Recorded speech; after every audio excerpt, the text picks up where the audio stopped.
Hello, welcome to this video that provides an overview of matters covered in online training done in Grow on boundaries. A word of thanks to John O'Donnell and to Mary Walsh, who researched this topic and who provided much of the content that we're about to go through. Boundaries refer to limits that exist in relationships to protect all or some of the parties involved.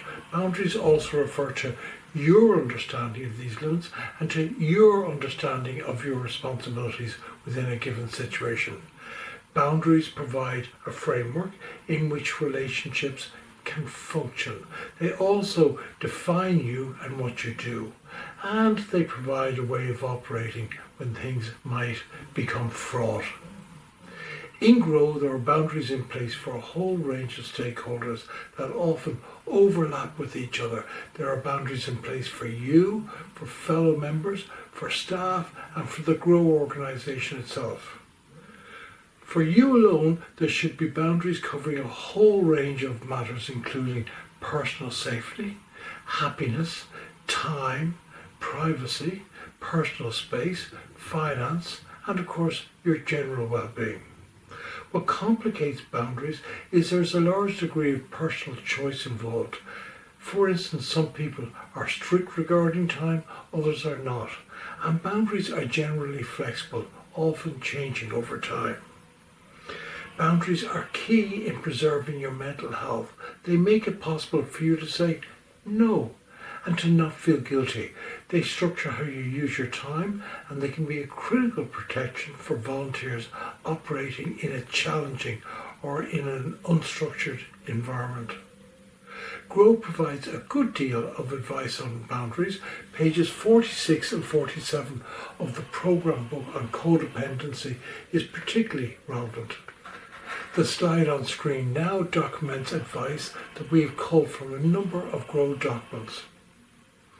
It is wise to remember that in Grow we are deeply driven by a desire to help others. However, we sometimes cannot provide everything that is required. And we need to be well in order to help others. And we should be cautious about disempowering. The slide on screen now lists actions that risk compromising boundaries: breaching confidentiality, dependent relationships, intimate relationships, physical contact, not adhering to the Grow program, and of course stress. There are actions that people in Grow need to be careful about too, because they can blur boundaries. Samples of these actions are listed on screen now: becoming friends, being alone with another, over-identification of issues, giving and receiving big gifts, social media, being overwilling to take on too much. In contrast, there are many things that you can do to build more resilient boundaries.